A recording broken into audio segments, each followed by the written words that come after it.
Recording by Reynard. Lost in the Future by John Victor Peterson. Did you ever wonder what might happen if mankind ever exceeded the speed of light? Here is a profound story based on that thought, a story which may well forecast one of the problems to be encountered in space travel. They had discovered a new planet, but its people did not see them until after they had travelled on. Albrecht and I went down in the shuttle ship, leaving the Stellatomic orbited pole to pole 2,000 miles above Alpha Centauri's second planet. While we took an atmosphere brushing approach which wouldn't burn off the shuttle's skin, we went as swiftly as we could. A week before, we had completed man's first trip through hyperspace. We were now making the first landing on an inhabited planet of another sun. All the preliminary investigations had been made via electron spectroscope and electron telescopes from the Stellatomic. We knew that the atmosphere was breathable, and were reasonably certain that the peoples of the world into whose atmosphere we were dropping were at peace. We went unarmed, just the two of us.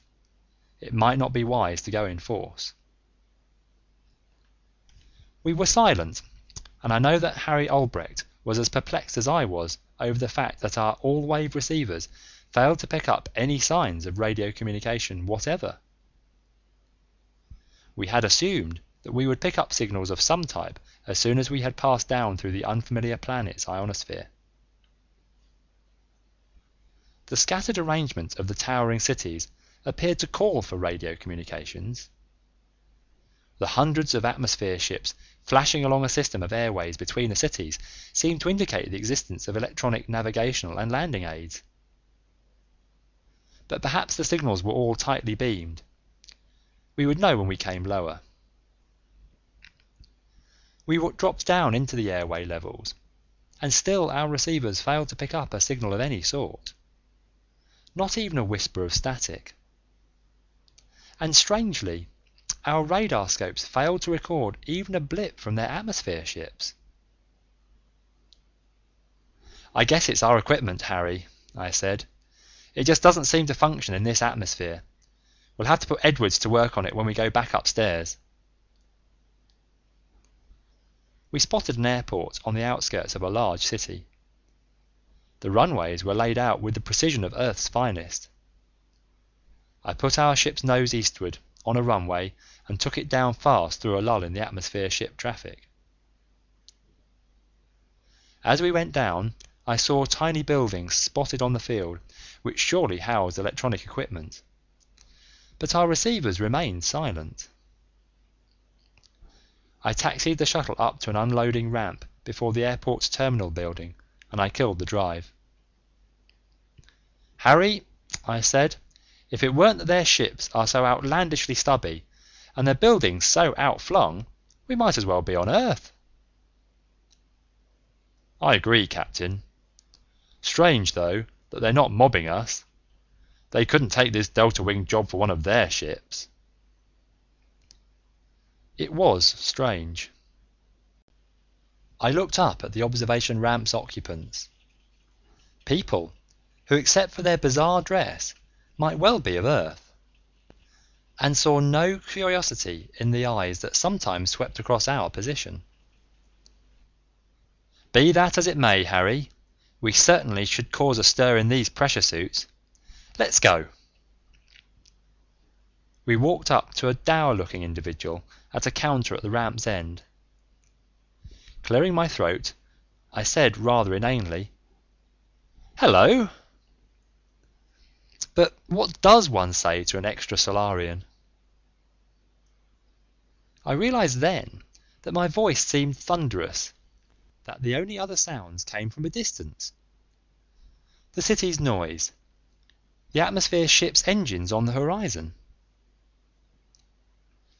The Centaurian ignored us. I looked at the atmosphere ships in the clear blue sky, at the Centaurians on the ramp who appeared to be conversing, and there was no sound from those planes, no sound from the people. "It's impossible," Harry said. "The atmosphere is nearly Earth normal. It should be... Well, damn it, it is as sound conductive. We're talking, aren't we?" I looked up at the Centaurians again. They were looking excitedly westward. Some turned to companions. Mouths opened and closed to form words we could not hear. Wide eyes lowered, following something I could not see. Sick inside, I turned to Albrecht and read confirmation in his drawn, blanched face. "Captain," he said, "I suspected that we might find something like this when we first came out of hyperspace and the Big Sleep. The recorders showed we'd exceeded light speed in normal space-time, just after the transition. Einstein theorized that time would not pass as swiftly to those approaching light speed. We could safely exceed that speed in hyperspace, but should never have done so in normal space-time. Beyond light speed, time must conversely accelerate. These people haven't seen us yet.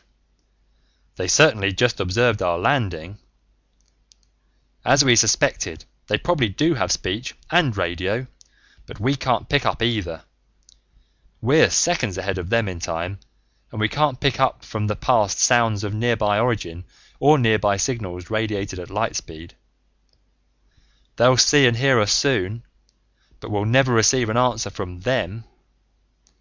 Our questions will come to them in their future, but we can never pick up answers from their past."